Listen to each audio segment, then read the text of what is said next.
J'ai créé ce blog il y a 2 ans. Je voyais en gros beaucoup de filles en mini-jupe ou en grand décolleté et à côté de ça, beaucoup de filles qui s'habillaient vraiment au contraire plutôt comme des grand-mères. On a l'impression qu'elles mettent un grand drap sur elles et qu'elles se cachent et qu'elles ne savent pas trop comment faire. Et je me suis dit qu'il y avait vraiment pour moi un juste milieu entre ces deux extrêmes et qu'on peut être vraiment belle et jolie tout en restant décente. Donc d'ailleurs c'est un peu le titre du blog, donc belle et décente. On peut vraiment réussir à allier les deux. Et pourquoi je l'ai appelé Femme à part ? C'était pour rappeler un petit peu, c'était pour 2 aspects. C'était à la fois pour l'aspect femme à part entière, parce qu'on est dans un monde qui essaye d'effacer les différences entre les hommes et les femmes, un monde qui essaye un peu de nier la vraie nature de la femme. Donc c'était femme à part entière, en tant que femme, avec une vocation spécifique et des caractéristiques qui lui sont propres.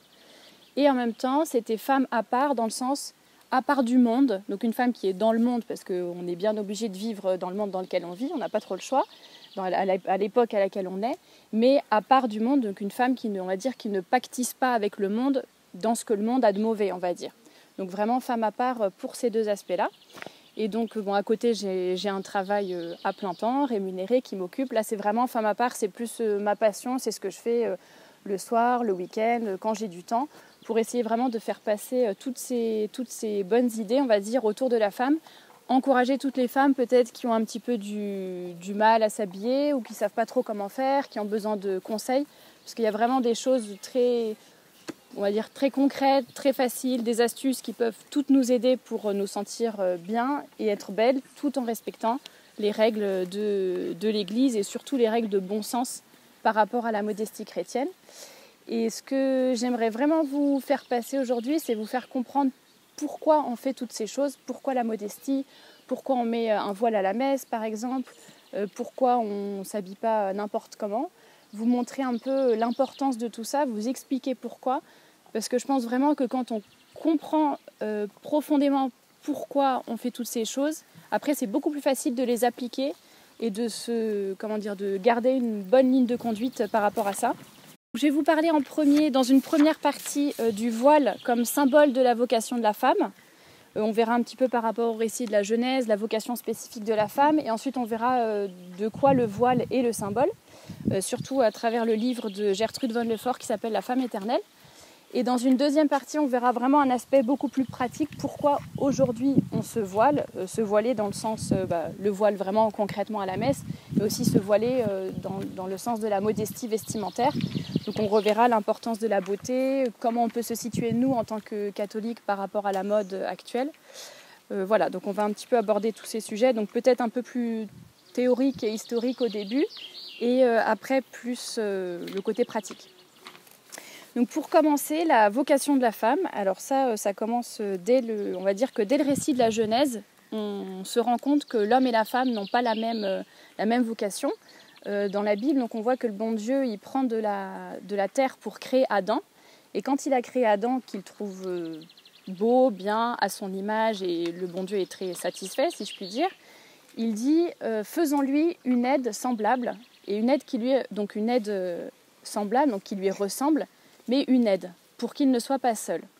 Donc on voit vraiment que la femme est là pour, on va dire, aider l'homme, seconder l'homme. On peut dire que l'homme, il est en mission, il est envoyé en mission par Dieu, et la femme, elle est envoyée en sous-mission. Donc elle le supporte, elle le soutient, elle est vraiment là pour l'aider, on va dire.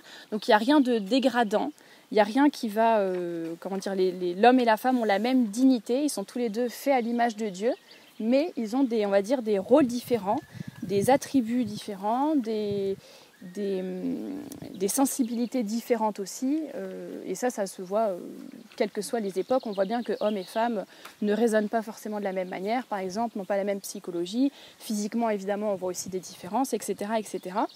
Donc on va dire que l'homme réalise l'humanité, et la femme, elle est là pour offrir et garantir les bonnes conditions pour que l'homme puisse réaliser cette humanité et accomplir la volonté de Dieu, on va dire.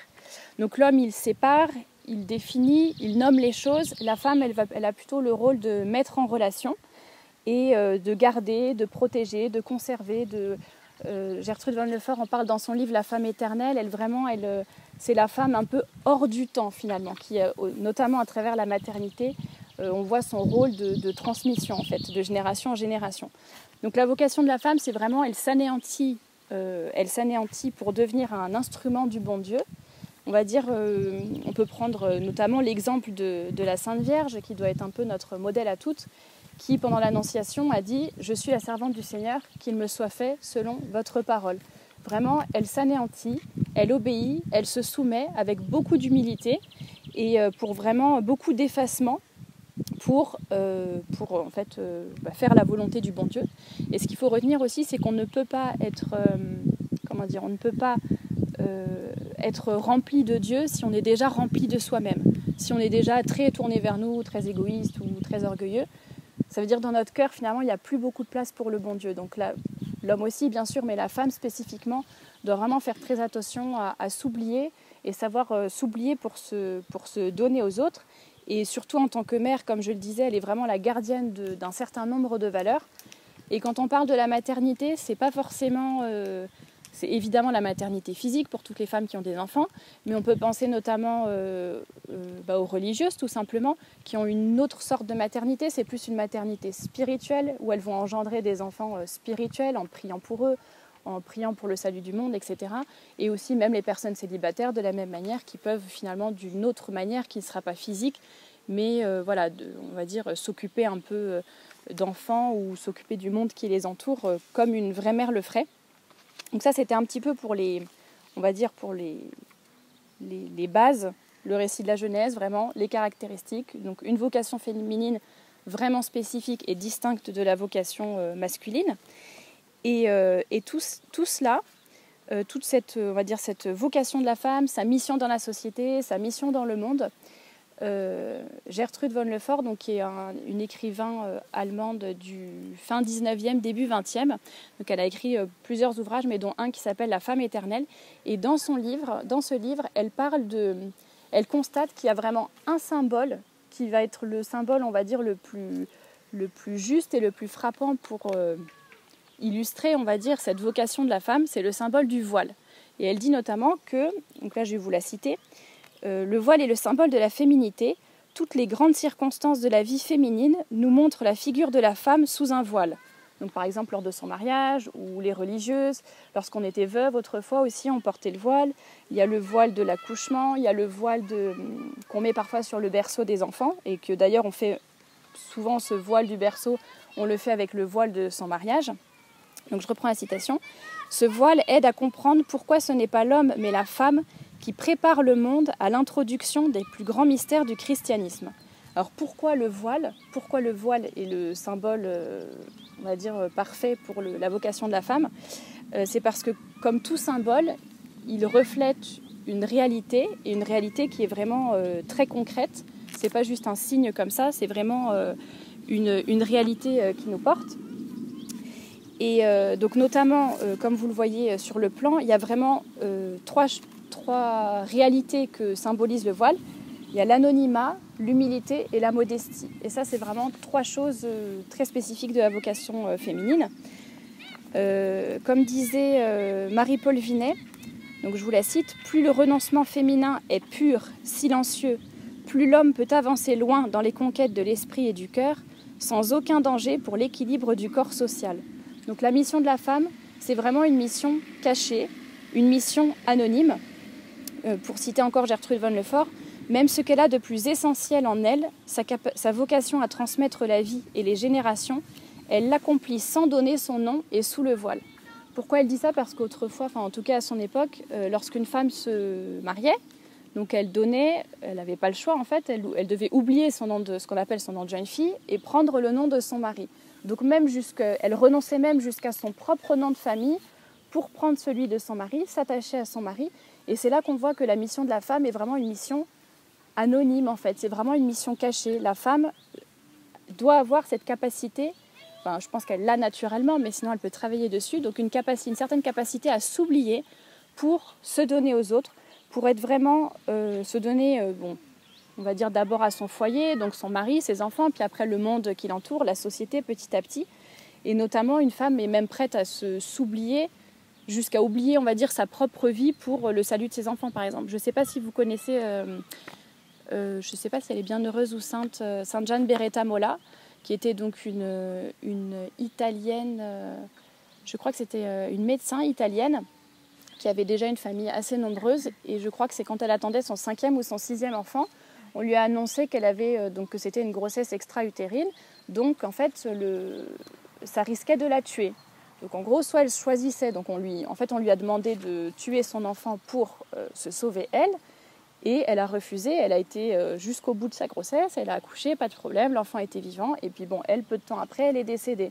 Donc elle a vraiment, on voit cet oubli d'elle-même pour se donner aux autres. Donc là, en l'occurrence, son enfant, sans avoir peur, on va dire, de ce don entier jusqu'à donner sa vie. Et pareil, on peut penser aux religieuses qui sont toutes dans leur couvent, enfin je pense surtout aux ordres contemplatifs. On se dit, bon, ok, elles sont vraiment cachées dans leur couvent. Est-ce que ça sert vraiment à quelque chose ? Bah oui, en fait, oui, elles sont là, elles prient pour nous, elles prient pour le salut et la rédemption du monde. Et ça, pareil, c'est une mission vraiment qui est cachée et pourtant qui a une grande importance et dont vraiment on ne pourrait pas se passer. Sainte Thérèse de l'Enfant Jésus aussi, qui est ma sainte patronne, qui était dans son couvent et quand elle est décédée et qu'il y a son procès en béatification qui a commencé, donc on va dire il y avait des enquêtes, etc.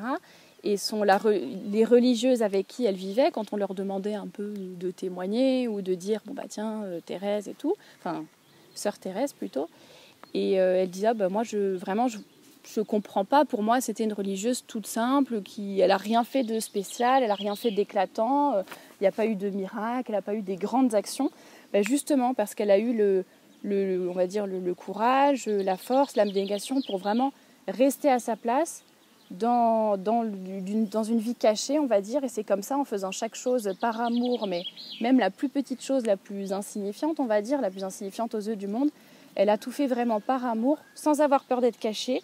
Mais elle le faisait par amour pour Dieu. Et c'était une coopératrice cachée, on va dire. Et surtout, ça demande beaucoup d'humilité. Donc ça, c'est le deuxième point. Beaucoup d'humilité pour accepter d'être tel que l'on est. Le monde actuel essaye vraiment, comme je le disais au début, de gommer les distinctions hommes-femmes, de vraiment nous faire devenir quelque chose qu'on n'est pas, de nous faire nier notre nature propre. Et ça demande beaucoup d'humilité, de savoir s'accepter tel que l'on est, de savoir rester à notre place. Il y a beaucoup de féministes qui essayent un peu de monter les femmes contre les hommes. Il faut que les femmes se rebellent, prennent plus de place ou s'affirment un petit peu. Et justement, c'est par orgueil surtout, c'est un manque d'humilité de ne pas savoir rester à sa place. Chacun a sa mission, chacun a sa vocation. Et comme le disait Gertrude von Lefort aussi, la femme disparaît dans l'œuvre de son mari et n'apparaît visiblement que dans l'hommage qu'elle en reçoit.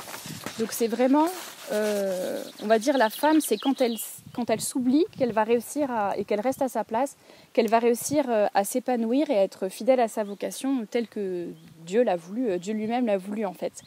Et c'est pas quelque chose qu'il faut vivre comme une contrainte, je pense, parce qu'au contraire, c'est quand on essaye de sortir un peu justement comme beaucoup de féministes qui finalement à l'heure actuelle je pense sont très très malheureuses parce qu'elles nient leur propre nature et ça je pense qu'on ne peut pas du tout s'épanouir. On a une illusion, une impression de liberté ou de bonheur qui au fond, pour avoir discuté avec beaucoup de jeunes femmes comme ça se voit qu'en fait elles sont mal dans leur peau et qu'elles ne sont pas si heureuses que ça parce que justement en fait tout simplement, même si c'est quelque chose qu'elles ignorent ou qu'on leur a pas appris, mais elles vont vraiment contre leur nature spécifique en fait. Donc la femme doit apprendre à disparaître pour transmettre, on va dire se cacher au monde pour vraiment se révéler à Dieu et laisser la place à Dieu. Et mon dernier point sur le symbole du voile, ce sera la modestie. Donc ça, je pense que c'est un petit peu plus facile à comprendre, puisque comme disait Pie XII, le pape Pie XII, la modestie est la gardienne de la chasteté. Donc la première chose j'espère que je ne me trompe pas, mais dans la Genèse, la première réaction d'Adam et Ève quand il y a eu le péché originel, vraiment la première chose c'était ils ont réalisé qu'ils étaient nus. Il me semble pas qu'il y ait eu d'autres réactions avant.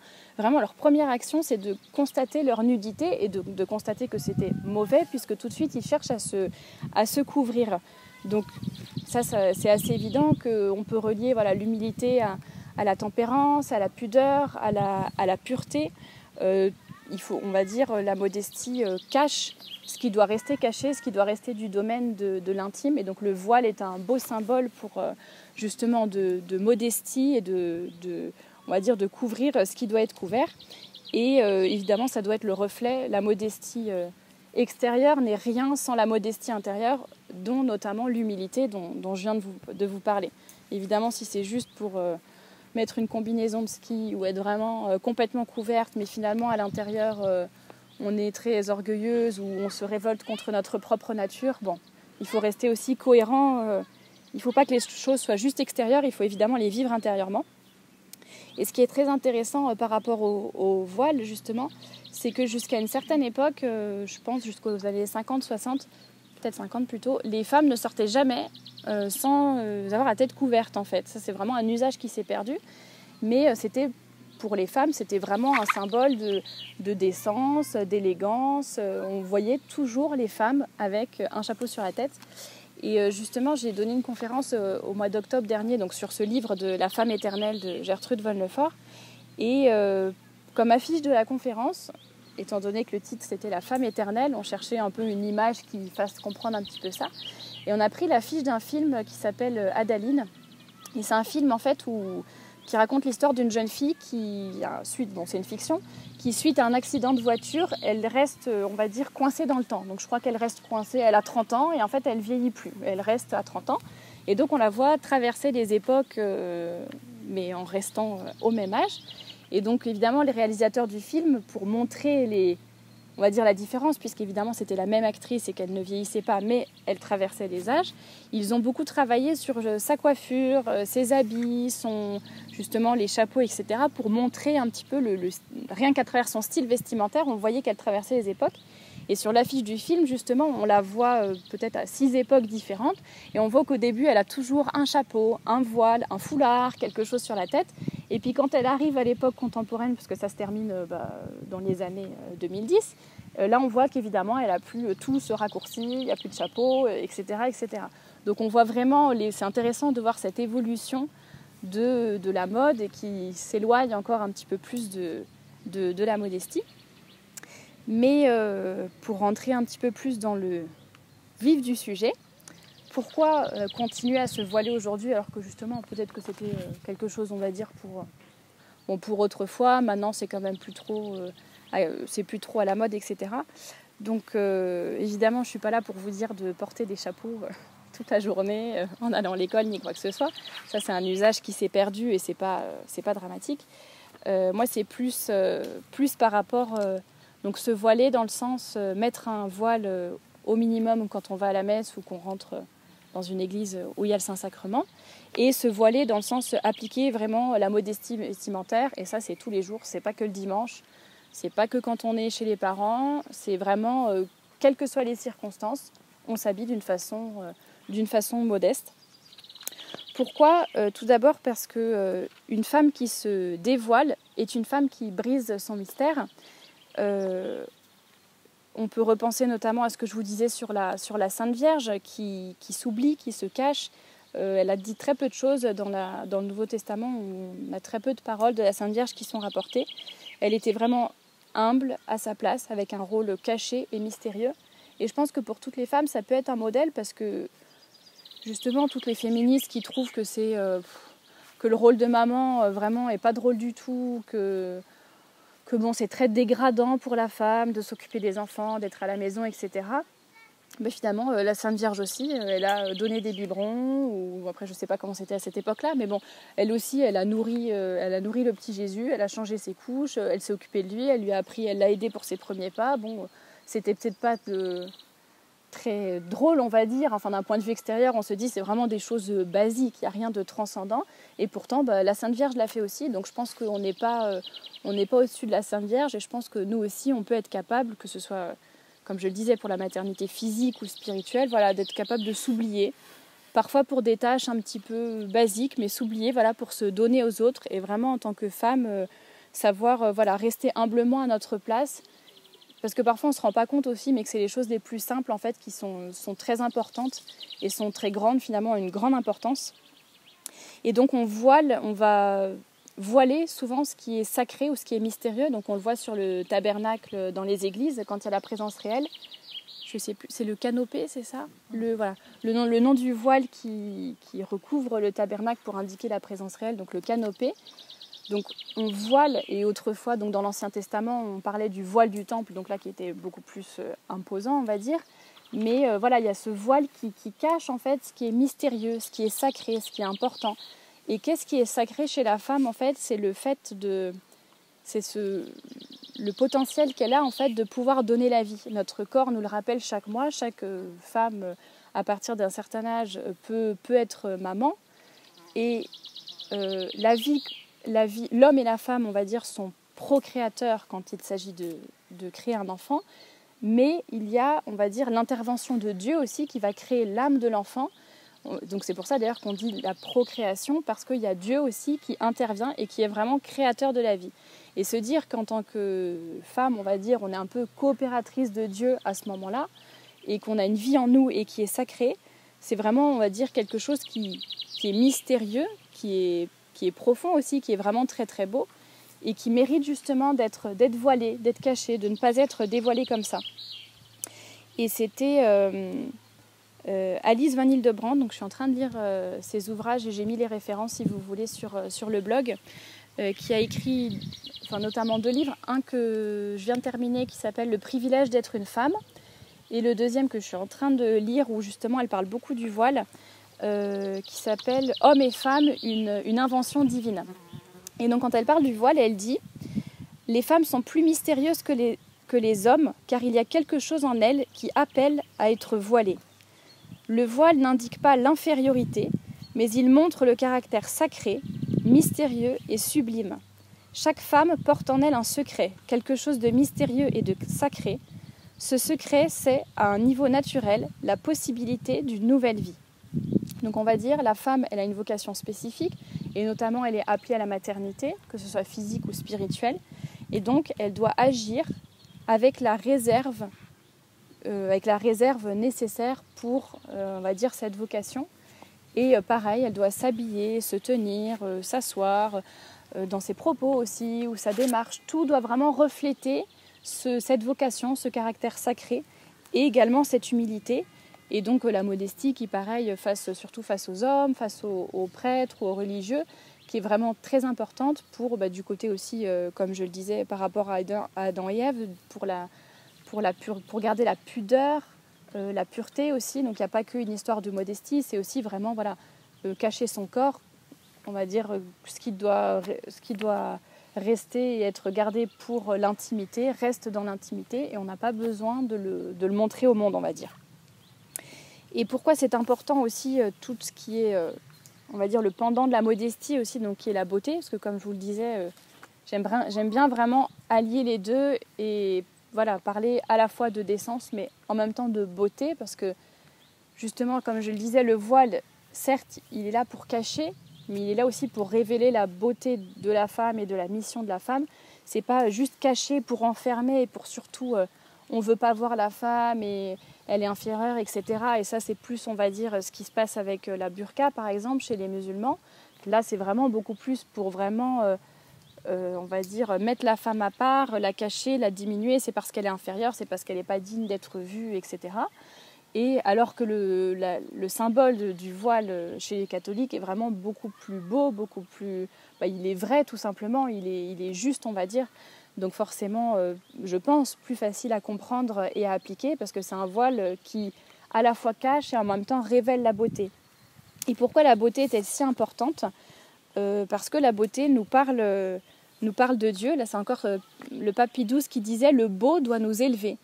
Le beau, c'est vraiment, quand on voit rien que la beauté de la nature, par exemple, c'est quelque chose qui nous fait penser à Dieu, à la création, à tout ce qu'il nous donne, tout ce qu'il a fait pour nous.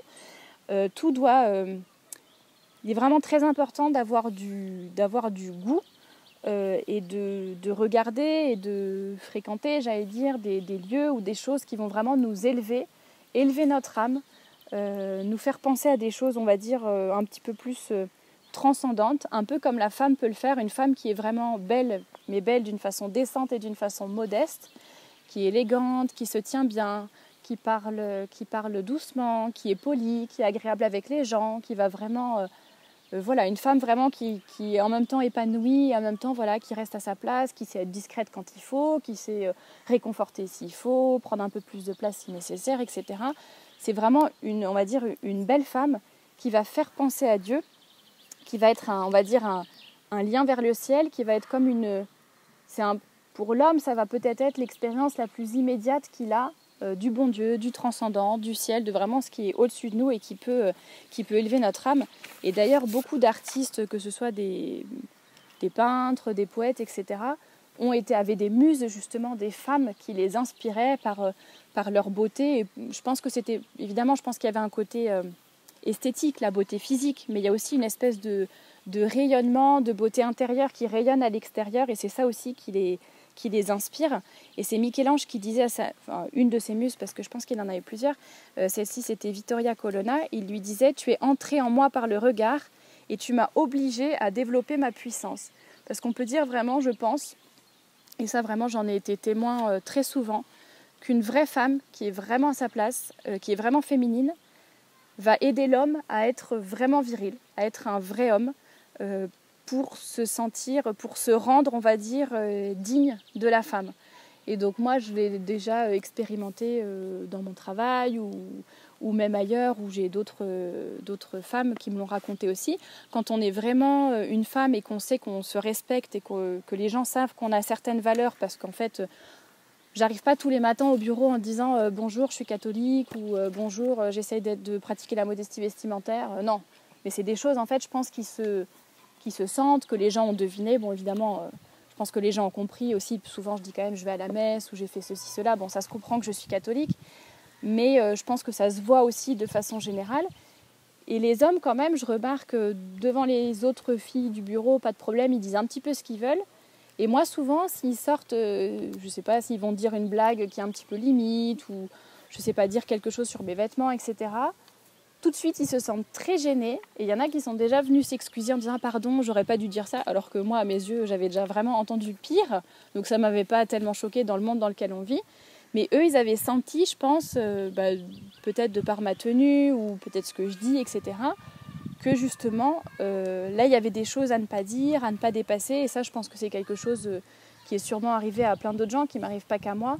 Et donc vraiment, je pense que quand on est une vraie femme qui se respecte, et pourtant, voilà, je ne suis pas du tout, je pense, comme les femmes qu'ils attendent, où on se dit, je pense que les femmes, elles ont besoin de se dire, allez, il faut que je sois féministe, il faut que je milite pour ceci, pour cela, je vais me libérer complètement, et puis comme ça, je plairai peut-être aux hommes. Je pense que les hommes, ils n'attendent pas forcément ça du tout, même. Et au contraire, ça leur fait plaisir de voir des femmes qui se respectent elles-mêmes, qui ne dévoilent pas tout, qui savent justement préserver leur mystère, se protéger un peu du monde extérieur, sans pour autant être coincées ni quoi que ce soit, mais voilà, savoir un peu préserver cette espèce de voile qui garde la femme, qui la protège et qui la garde bien à sa place. Et donc, il ne faut pas se dire je dois être belle par orgueil, déjà ça va me faire du bien, je vais me voir dans la glace, je vais me trouver jolie, c'est génial. Non, c'est plutôt la beauté vraiment qui doit refléter notre beauté intérieure et penser vraiment toujours au bon Dieu. La beauté comme, on va dire, être un témoin de la beauté de Dieu, de la beauté de la foi aussi, la beauté de la vocation féminine tout simplement, parce que la beauté fait beaucoup de choses, surtout la beauté de la femme. La beauté de la femme console, réconforte, peut inspirer, comme je le disais, par rapport aux artistes. Et c'est Saint François de Sales dans le traité de l'amour de Dieu qui dit « Dieu par sa beauté attire notre entendement à le contempler et par sa bonté, il attire notre volonté à l'aimer. » Donc on voit vraiment l'importance de la beauté, de la bonté aussi, comme je le disais, les deux vont ensemble, il n'y a pas que l'extérieur, il y a aussi l'intérieur et les deux s'influencent beaucoup. Les deux ont une grande importance pour parler de Dieu tout simplement et élever un peu, on va dire, élever le monde qui nous entoure. Donc, et c'est aussi Saint François de Sales quand il parle, je crois que c'est dans l'introduction de la vie dévote, quand il parle à ses protégés, enfin aux personnes qu'il guide spirituellement, il insiste toujours beaucoup sur la propreté, le fait d'être justement de dire que alors certes il ne faut pas tomber dans la coquetterie, dans l'orgueil, dans voilà, trop de choses comme ça, mais il faut savoir aussi rester propre, rester soigné, On ne met pas des habits troués, tachés. Bon, là, vous êtes en camp, c'est différent. Je ne suis pas en train de vous viser, mais je veux dire, de manière générale, quand on est dans le monde, qu'on va travailler ou peu importe, même quand on est maman, voilà, on essaye au maximum d'être toujours propre, agréable à voir, même si c'est pas, même si on ne va pas mettre tous les jours une robe de soirée, un grand chapeau, des boucles d'oreilles qui font 1 mètre et tout ça. Mais voilà, vraiment rester au moins le minimum, on va dire, de propreté et d'élégance. Et de toute façon, il y a toujours, même si on fait le minimum, on va dire, extérieurement pour nos habits, il y a toujours la façon de marcher, de parler, de s'asseoir, de s'adresser aux autres, qui fait que c'est vraiment un ensemble. Et la beauté, on va dire, va découler de tout ça. Et vraiment inspirer le respect. Et pas du tout besoin, il n'y a pas du tout besoin d'être un mannequin pour ça, ni de faire 1m80 et je sais pas quoi. Vraiment, n'importe qui tout le monde peut être belle, chacune d'entre vous peut l'être sans problème. Et souvent on dit que l'habit, on dit toujours l'habit ne fait pas le moine. Et c'est vraiment moi quelque chose avec lequel je ne suis pas tout à fait d'accord. Parce que, bon, évidemment, on ne peut pas juger quelqu'un sur son apparence extérieure. Mais finalement, c'est ce qu'on fait. Et je pense que c'est ce qu'on fait tous. Et ce qu'on est à l'extérieur doit vraiment refléter ce qu'on est à l'intérieur. Donc, d'où ce que je disais pour l'importance du voile, qui est un symbole. Donc, quand on le met à la messe, ou la modestie vestimentaire, c'est quelque chose d'extérieur qui se voit, que n'importe qui peut voir, qu'on soit chrétien ou pas chrétien, mais finalement qui est le symbole d'une réalité intérieure qui est très, très concrète. Donc, comme je le disais, l'humilité, la modestie, l'anonymat de la mission de la femme, etc. Donc, en fait, finalement, par nos habits, on dit beaucoup de choses au monde. Et je pense que ça, c'est important, surtout en tant que femme catholique, de vraiment que notre foi et toutes nos idées, c'est aussi une façon de faire de l'apostolat, finalement, d'être un témoin de l'évangile, du bon Dieu. Et c'est aussi une façon d'exprimer notre personnalité, tout simplement, notre style. Il y a vraiment 1000 styles différents qui existent. Et c'est pourquoi il y a tant de styles différents. Finalement, autant de styles, parce que autant de personnalités, de jeunes filles et de jeunes hommes aussi différents, qui ont des idées différentes, etc. Et par exemple, quand on part c'est là qu'on voit l'importance du vêtement. Quand on va, par exemple, pour un entretien d'embauche, on cherche un travail. Est-ce qu'on y va comme ça, au pif, hop, on prend un truc dans son placard? Non, généralement, quand on va dans un entretien d'embauche, on essaye de prendre vraiment ses plus beaux habits, de faire attention, parce qu'on sait que l'image qu'on va donner est très importante. Alors certes, notre futur employeur peut-être va aussi nous poser des questions, il va voir notre CV, il va voir notre parcours, notre expérience, etc. Mais rien que la façon dont on s'habille, ça va vraiment avoir beaucoup d'importance et beaucoup d'impact, la façon dont on se présente, dont on va serrer la main, regarder dans les yeux ou pas, etc. Et les employeurs, déjà, rien qu'en voyant une personne arriver et se présenter, ils peuvent déjà savoir beaucoup de choses. Est-ce que la personne, elle est soignée? Est-ce que cette personne, elle est originale? Est-ce qu'elle est plutôt timide? Est-ce qu'elle est créative? Est-ce qu'elle va être digne de confiance aussi? C'est des choses qu'on peut beaucoup sentir dans le style vestimentaire et la façon juste de marcher, par exemple, et de serrer la main. Il y a beaucoup de choses qu'on voit. Donc pour moi, l'habit fait le moine, en fait. Alors évidemment, ça a une certaine limite. C'est pas une science exacte. Mais globalement, la façon dont on se montre à l'extérieur révèle beaucoup de l'intérieur. Donc les deux, on va dire, doivent s'influencer. Et c'est surtout, je veux dire, si on veut être, en tout cas, en tant que femme catholique, on doit vraiment faire attention à ce que l'image que l'on donne doit refléter ce que l'on est à l'intérieur. Et donc, on ne peut pas se dire, oui, enfin bon, tout le monde s'habille comme ça, tout le monde, je sais pas, tout le monde met une mini-jupe, ou tout le monde est à moitié à poil dans la rue. Non, ça, c'est quelque chose, oui, mais nous, même si on se dit, ça choquerait pas, vu que tout le monde le fait, je vais vraiment passer inaperçu, je vais me fondre dans la masse. Oui, mais nous, c'est pas ce qu'on est au fond de nous, c'est pas ce qui est vraiment, on va dire, au fond de notre cœur, et on n'a pas envie de donner une image d'une femme de mauvaise vie, ou d'une femme qui se respecte pas, et qui ne respecte pas les autres non plus d'ailleurs. Donc il faut vraiment prendre conscience, je pense, que chacune devrait prendre conscience de l'importance des symboles. C'est pour ça qu'au début, j'ai voulu vous parler vraiment de symbole, mais parce que le symbole vraiment est le signe d'une réalité très concrète. Et donc il faut faire attention. Le vêtement finalement est un symbole. Alors certes, sa première fonction, c'est de nous couvrir, c'est de nous protéger des intempéries, c'est une fonction très pratique, on va dire. Mais au-delà de ça, et surtout dans le monde actuel qui est, on va dire, très important maintenant, l'image a beaucoup d'importance maintenant. Justement, comme je disais, on va juger très rapidement juste sur l'apparence des gens ou juste de ce qu'on voit de premier abord. L'image est vraiment devenue quelque chose, on le voit avec les réseaux sociaux, c'est devenu vraiment quelque chose de très important. Et je pense qu'on a vraiment justement d'autant plus un devoir de faire très très attention parce que si on croit vraiment ce que l'on vit au quotidien de notre foi, de notre vocation féminine, il faut que ça puisse se voir à l'extérieur et ça ne sera pas quelque chose qui va nous enfermer. Au contraire, on va pas se dire « Ah bah tiens, ça nous limite encore, on doit faire attention à ci, à ça limite nos possibilités ». Peut-être que d'un point de vue pratique, tous les jours, c'est pas forcément évident, mais globalement, il y a tellement de possibilités, et je vais vous en parler après, on peut vraiment être jolie et décente et s'habiller dans des magasins modernes, enfin je veux dire, voilà, sans avoir à chercher dans des brocantes par exemple. Non, on peut trouver très facilement des choses sans problème. Et donc ça vraiment, faut vraiment se dire, je dois être quelque chose et montrer la même chose. Il faut que ça soit cohérent, on va dire, entre l'intérieur et l'extérieur. Et pareil, on ne peut pas dire une chose et faire le contraire. Donc ça, il faut vraiment essayer de repenser à tout ça. Et pour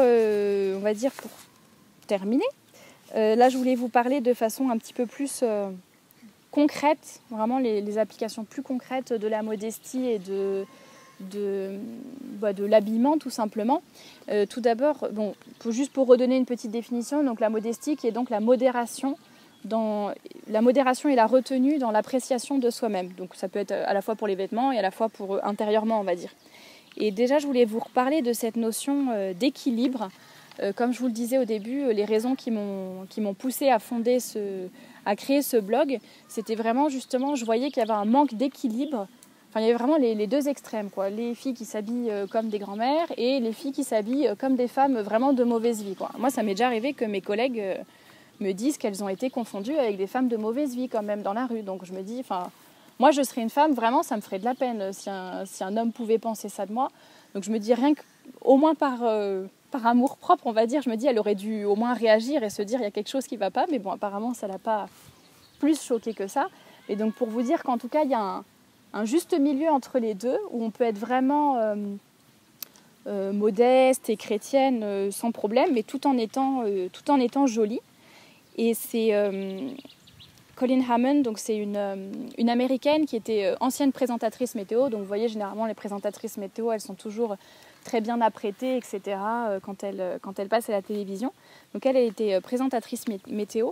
Alors je ne sais pas si elle s'est convertie après ou si elle était déjà catholique, mais donc en tout cas maintenant elle est catholique, elle est même tradie. Et c'est elle qui disait « Vos robes doivent être suffisamment cintrées pour que l'on voie que vous êtes une femme et suffisamment lâches pour que l'on sache que vous êtes une dame. » Donc pour montrer justement ce juste milieu entre tout ce qui est vraiment un peu, on va dire, sac à patate, pour parler un peu familièrement, et en même temps robe ultra moulante ou qui dévoile tout de la femme, ou transparente par exemple, enfin, toutes ces choses qui manquent de modestie et d'ailleurs souvent d'esthétique, ceci dit, mais aussi évidemment de modestie vestimentaire. Mais donc il y a un juste milieu. On peut être modeste sans être coincé, on peut être jolie sans être vulgaire et sans être vulgaire tout simplement. Et notamment Saint François de Sales le rappelle beaucoup aussi. Et c'était Pie XII qui disait que, je crois que c'était le pape Pie XII qui disait que justement, j'ai pas la citation exacte, mais l'Église ne vous demande pas d'être un peu ridicule et de ne pas suivre la mode, mais tout simplement de suivre la mode de façon intelligente, en gardant nos principes, et donc ne pas s'habiller comme à une autre époque, parce que je pense que là, si aujourd'hui vous vous habillez, vous sortez dans la rue habillé comme dans les années 30, peut-être que ça sera décent et certainement très joli et très élégant aussi, mais par contre, en fait, ça sera ridicule, parce que ça sera comme un déguisement, ça sera plus de notre époque, ça sera pas vu comme un habit, mais comme un déguisement. Et donc ça non plus, c'est pas juste non plus, on va dire. On peut s'habiller avec des habits modernes, dans le style de notre époque, tout en restant fidèle, on va dire, à nos valeurs et à notre vertu. Et pourquoi la mode est importante finalement ? Parce que je sais que dans les milieux catholiques et surtout dans les milieux tradis, on dit la mode c'est un peu le démon, c'est vraiment attention, oh là là la mode, on s'en éloigne, il ne faut pas en parler, il ne faut surtout pas être à la mode et c'est vraiment dangereux. Alors je comprends très très bien les gens qui disent ça et je suis d'accord avec eux, parce qu'il suffit de voir les images des défilés de mode qui sont censés représenter un peu on va dire, les grandes tendances. Alors déjà, la moitié des choses qui sont présentées vraiment esthétiquement, objectivement, c'est moche. Mais vraiment, c'est pas mon goût, c'est objectif. Alors moi, j'en ai vu des images des hommes, par exemple, qui ont une espèce de bâche en plastique. Il n'y a pas d'autre mot, une espèce de bâche en plastique. Et en dessous, ils sont peut-être juste en sous-vêtements avec une cravate, je crois. Enfin, vraiment, il aurait fallu que je vous imprime les images, mais ça vole pas très haut. Donc je ne sais même pas si ça vaut le coup d'être vu. Mais vraiment, c'est vrai que la mode actuelle est vraiment déjà soit vraiment très très loin de l'esthétique. Et on va dire la deuxième moitié des choses qui sont présentées sont vraiment vulgaires ou pas décentes, etc. Donc on se dit la mode, attention, oulala. Donc ça, je suis tout à fait d'accord. Par contre, la mode est importante dans le sens où l'homme est un animal social et l'homme a besoin de sentir qu'il appartient à un groupe, en fait, c'est un peu, la mode va être vecteur de lien social, on va dire, va montrer qu'on appartient, qu'on n'est pas seul, qu'on ressemble aux autres. Et là, dans ce sens-là, c'est important de se dire, je fais partie du monde. Mais comme je vous le disais au début, on peut très bien être dans le monde, parce qu'on n'a pas trop le choix, sans être du monde. Donc ça veut dire qu'on peut être à la mode, comme je vous le disais, sans s'habiller dans des brocantes, mais voilà, dans les magasins actuels ou faire ses propres habits pour celles qui savent faire un peu de couture, tout en gardant nos valeurs, notre vertu et notre vocation proprement féminine, et tout en respectant et en faisant attention notamment à ce que Notre-Dame a dit à Fatima dans les apparitions. Il y a des modes qui vont arriver et qui vont beaucoup offenser notre Seigneur. Donc ça, c'est des choses qu'il faut qu'on garde en tête. Je ne suis pas en train de vous dire, allez hop, on va toutes, à la fin de la conférence, on s'en va toutes, on va faire les magasins, on prend tout ce qu'on veut. De toute façon, Thérèse, elle a dit, c'est noté dans Femme à part, on peut être à la mode, on y va. Non, c'est pas du tout ce que je dis. Je dis juste qu'on peut trouver dans les magasins actuels des choses qui sont très bien et très décentes, être à la mode. Vous voyez, ça, je l'ai trouvé chez H&M. Enfin voilà, le magasin, je pense, un magasin très répandu, très connu, et c'est très facile de trouver ce genre de choses.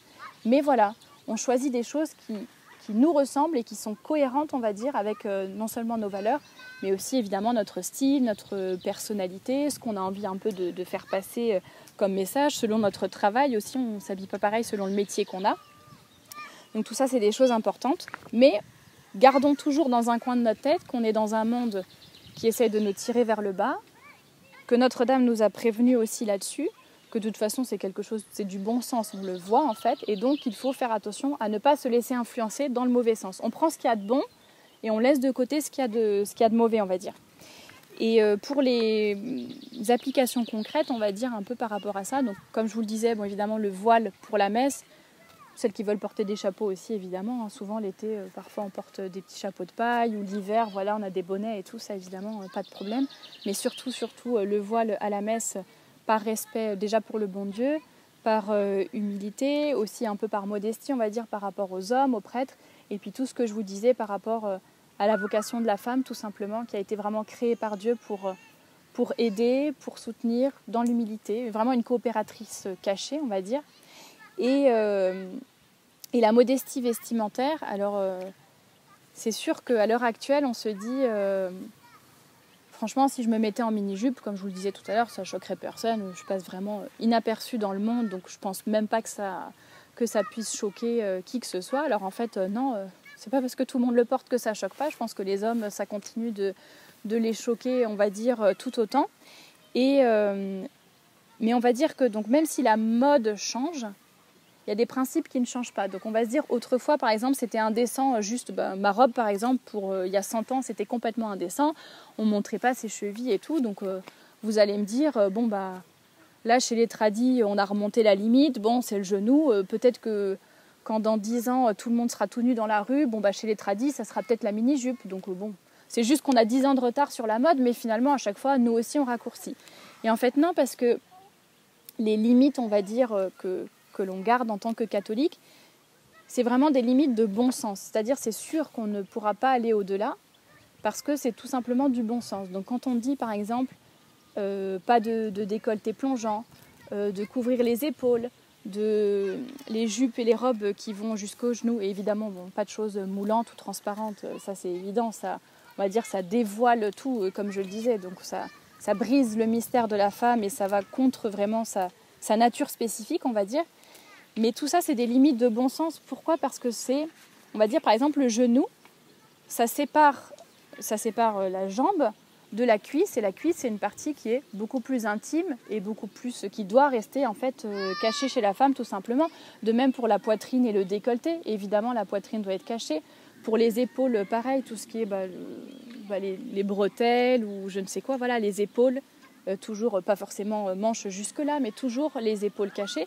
Et ça, c'est des choses, c'est sûr que ça ne changera jamais, parce que c'est tout simplement, on va dire, les limites de l'intimité de la femme, on va dire. Donc ça, c'est des choses c'est vraiment, pour moi, c'est vraiment on va dire, du bon sens. Et je pense pas que ça soit limitant en termes d'habits. Je pense qu'on a vraiment beaucoup de choix.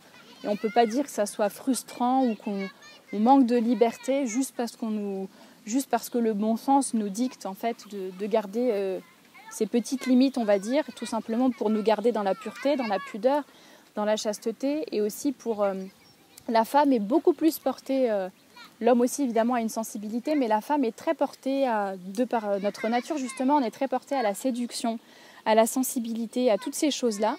Et donc la femme a souvent besoin de plaire, de séduire, de sentir, parce que la femme a besoin de sentir qu'elle est belle pour se sentir, on va dire, réconfortée, se redonner un petit peu de l'énergie, etc. Et donc on est beaucoup plus porté justement à toujours vouloir un peu flirter avec les limites, parce qu'on est toujours dans ce désir de plaire et de séduire.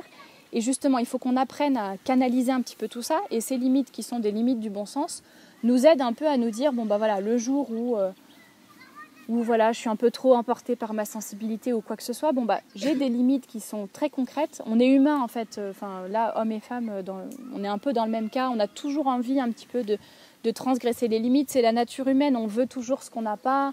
On essaie de transgresser, d'aller toujours au-delà, de gratter, un peu voilà, un peu comme des enfants qui demandent allez, une histoire de plus avant de me coucher. Non mais allez encore juste une dernière. Et puis bon, finalement, il y en a 10 qui sont racontées. Bon bah les adultes, sur d'autres plans, on est un petit peu pareil.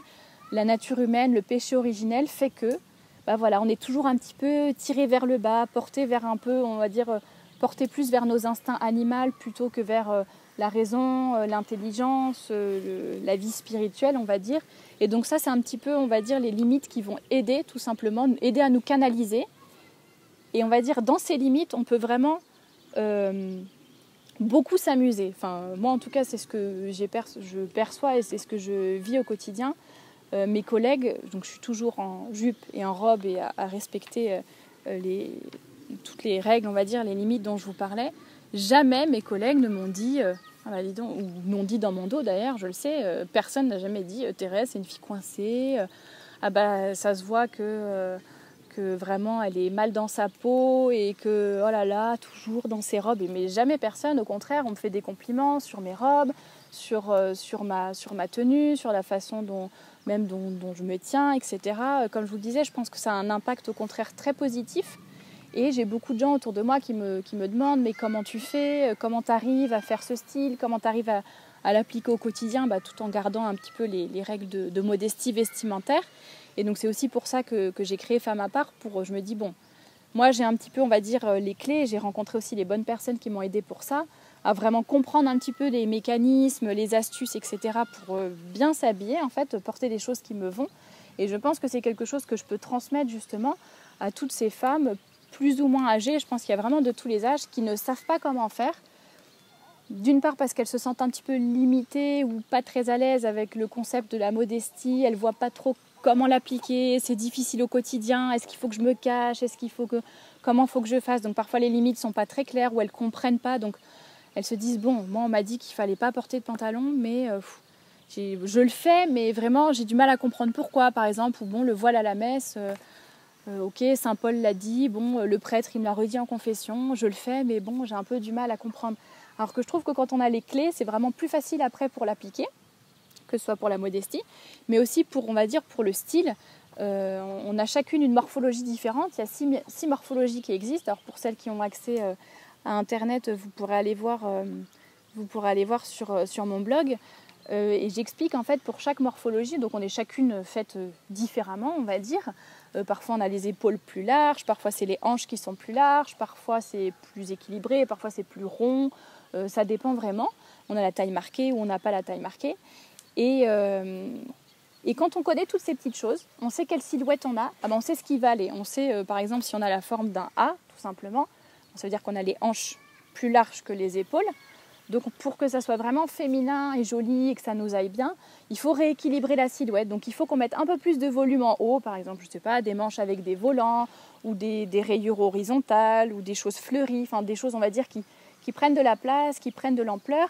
Et comme ça, après, hop, ça rééquilibre bien la silhouette et on se sent bien. Parce qu'après, quand on se regarde dans le miroir, là, on se dit « Ah oui, là c'est bien, je sens que c'est bien équilibré, c'est bien féminin, ça me va bien. » Or qu'avant, bon, je me sentais peut-être un peu grosse. En fait, c'est pas que vous êtes grosse, c'est juste que vos hanches sont plus larges que le haut. Donc ça donne l'impression de grandeur, en fait, ou de largeur, alors que c'est juste une question d'équilibre. Il y a beaucoup d'astuces aussi pour les accessoires, pour les couleurs. Alors les couleurs, ça j'en ai parlé aussi sur mon blog. J'ai fait un atelier avec une fille donc, qui, selon la couleur donc d'un peu le teint, on va dire, selon la couleur de ses cheveux, etc. On est divisé en 4 saisons, donc printemps, été, automne, hiver, et on a des couleurs qui nous vont plus ou moins bien, des couleurs qui nous font vraiment rayonner, et au contraire des couleurs, quand on les met, on a le visage un peu terne, ou c'est pas très joli. Donc il y a vraiment beaucoup de choses comme ça qui sont très concrètes. On peut jouer aussi avec les accessoires, avec plein de choses. On peut vraiment s'amuser, on va dire, avec les vêtements, pour refléter notre style, notre personnalité, vraiment ce qu'on est au fond de nous. Et en fonction, comme je le disais, de notre métier, de nos occupations. C'est pas la même chose si on est maman et si on est directrice d'un cabinet d'avocats ou j'en sais rien. Enfin voilà, selon les postes, on ne s'habille pas de la même façon non plus. Et il faut vraiment prendre conscience. Parce qu'il y a beaucoup de femmes, je pense, ou de jeunes filles, peut-être parmi vous, ou peut-être d'autres filles que vous connaissez, qui ne se trouvent pas belles ou qui pensent que ma beauté doit révéler la beauté de Dieu, je dois élever les hommes, je dois être respectable et tout. Moi, quand je me regarde dans le miroir, j'ai pas l'impression que ça va élever quelqu'un, en fait. Et donc, vraiment, je vous le redis, il n'y a pas du tout besoin d'être un mannequin, il n'y a pas du tout besoin d'avoir un corps parfait, ni un visage parfait, ni des traits fins, ni quoi que ce soit. C'est vraiment la façon dont on arrange les choses. C'est aussi la beauté intérieure, vraiment. Et ça, c'est pas... Souvent on dit oui, alors la beauté qui compte, c'est pas grave. C'est la beauté intérieure. Alors oui, mais bon, la beauté extérieure quand même a de l'importance. Et surtout nous, en tant que femmes, c'est vraiment très important pour nous de nous sentir bien dans notre peau et jolie quand on se regarde dans le miroir. Et c'est vrai que la beauté intérieure, ça peut paraître cliché de dire ça, mais vraiment, une femme qui est belle intérieurement, qui a des belles valeurs et qui les rayonne à l'extérieur, parce que parfois on est vraiment belle à l'intérieur et extérieurement on n'arrive pas à le faire passer justement, après c'est un ensemble qui fait que vraiment on a un ensemble, on a une femme qui est belle et qui est décente en même temps. Et c'est une américaine qui a écrit un livre, un ouvrage qui s'appelle Cœur de femme, et elle parle beaucoup justement elle essaye un peu de faire comprendre aux femmes la beauté, le potentiel en fait qu'elles ont en elles, mais elle le met vraiment sous un regard... Je pense qu'elle est protestante par contre, mais elle le met vraiment sous l'optique chrétienne. Les protestants là-dessus, ils sont quand même assez forts. Enfin, tout ce qui est le rapport au corps, la modestie, etc. Justement, aux États-Unis, c'est quasiment que des évangélistes qui prônent beaucoup la modestie, plus que les catholiques. Et en tout cas, c'est très répandu là-bas. Mais elle le voit, c'est très intéressant. C'est pas la beauté pour l'orgueil ou le culte du corps, pour penser à mon corps et pas à mon âme. Justement, elle relie beaucoup les deux. Et elle dit « Toute femme a une beauté à dévoiler ». Toute femme, parce qu'elle porte en elle l'image de Dieu. Et c'est vrai que ça, il faut s'en rappeler aussi, qu'on a vraiment été créé à l'image de Dieu, que ce soit notre âme ou notre corps. Et il faut qu'au maximum, on essaye de rayonner, on va dire, rayonner autour de soi l'amour de Dieu, la beauté, la joie chrétienne. Donc justement, ne pas se renfermer, ne pas se cacher. Je ne vous dis pas non plus d'être orgueilleuse et d'être très extravertie ni quoi que ce soit, mais tout en restant à votre place, humblement, etc., comme je le disais au début. Voilà, rayonner, rien que sur le visage, un joli sourire, ou le fait d'être épanoui, de se sentir bien dans sa vocation de femme, ne pas se sentir renfermé, mais l'accepter, bien le vivre, justement essayer d'y réfléchir, d'y penser, voir comment est-ce que je peux m'épanouir dans ma vocation en tant que femme.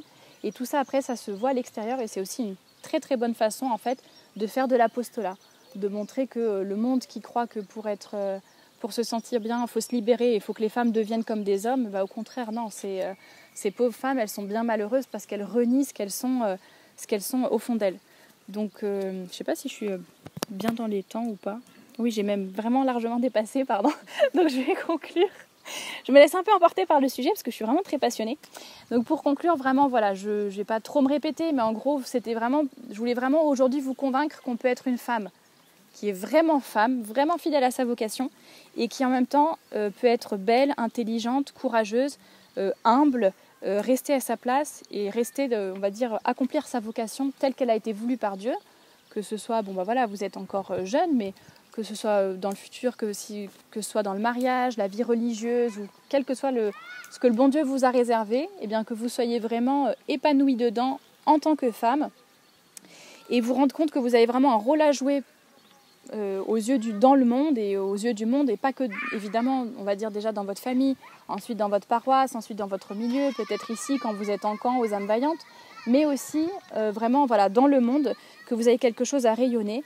Il y a des choses, des occupations qui nous paraissent vraiment basiques et pas importantes, changer les couches ou je sais pas quoi si vous êtes maman un jour, et finalement c'est des choses très importantes, et l'éducation d'un enfant en coopération avec le mari, bien sûr, c'est vraiment une tâche extrêmement importante et qui pourtant parfois est assez ingrate ou paraît vraiment un peu secondaire, où le monde veut nous faire croire que c'est rabaissant en fait, alors que pas du tout.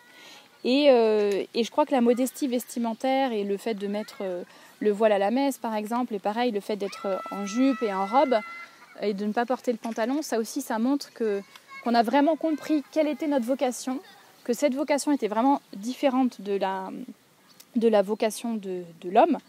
Et que c'est André Gide qui disait il vaut mieux être détesté pour ce que vous êtes que être aimé pour ce que vous n'êtes pas.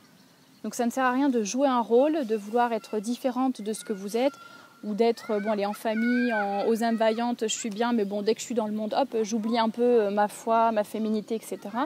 Non, c'est vraiment...